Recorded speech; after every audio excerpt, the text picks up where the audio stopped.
sobre o fator religioso, né? As pessoas pensam e veem o mundo através da cosmovisão, né? Através do seu olhar sobre a realidade.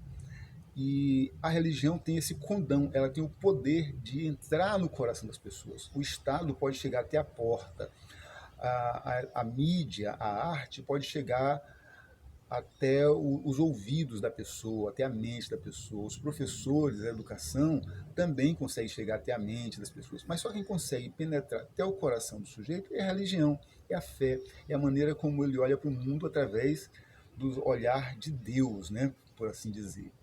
Então, no caso da Espanha e de Portugal, a religião católica foi um fator de agregação, né? Então não tiveram grandes dificuldades.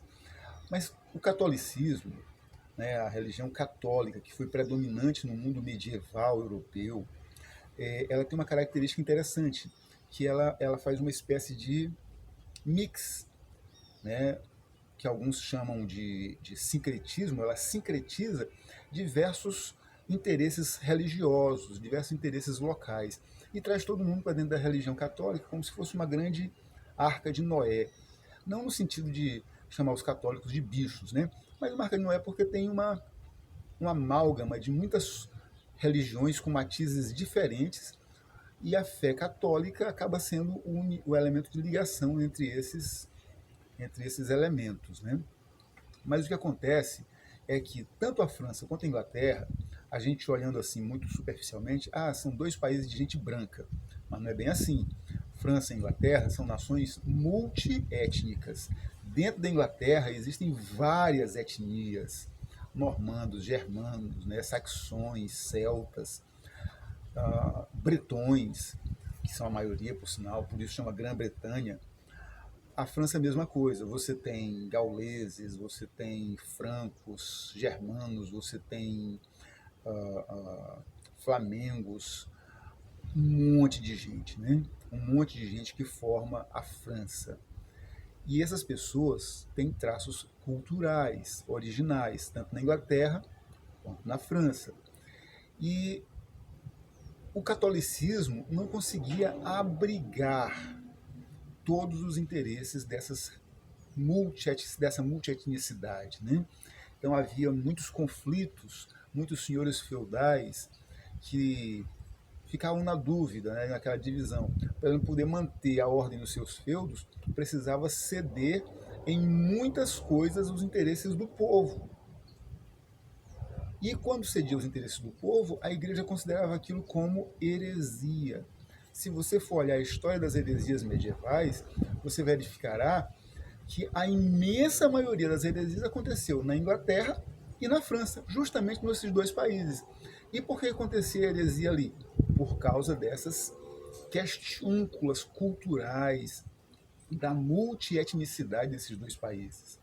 Então, os dois países vão ter graves problemas com a Igreja Católica. Os dois processos de centralização real vão ter gravíssimos problemas com a Igreja Católica. Vamos começar falando pela França. Na França, os problemas, a tensão era tão grande, especialmente logo depois da peste negra, que foi uma pandemia horrível, matou um terço da população do continente europeu, afetou todo mundo, todo o sistema produtivo ficou paralisado, todo o sistema produtivo foi afetado. Não houve ninguém que não tivesse perdas com isso, né? Tanto perdas financeiras, perdas humanas, perdas materiais, morais, intelectuais, de todas as naturezas, afetivas. Então a França mergulhou num processo assim de heresias, né? E aí, como é que o rei francês resolve fazer? Ao invés de disciplinar o seu povo para que aceitasse o catolicismo tal e qual o catolicismo é, ele sequestra o Papa.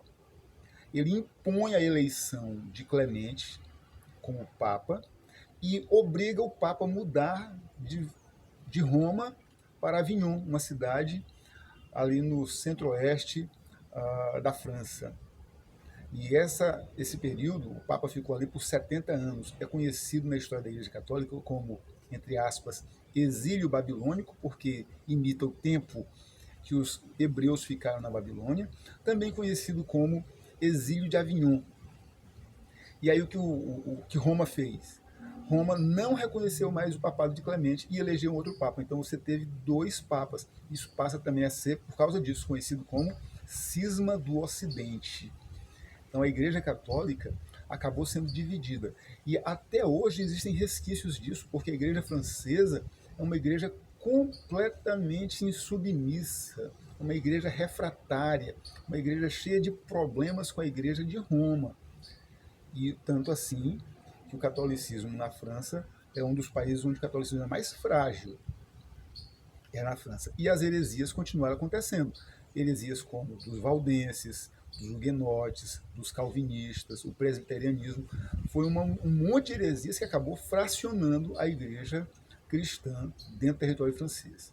Na Inglaterra, o outro lado do Canal da Mancha, nós vamos ter um processo parecido. Só que lá o que vai acontecer é que a dinastia Tudor estatizou a igreja, criando a igreja anglicana, que é uma igreja nacional sob tutela do rei.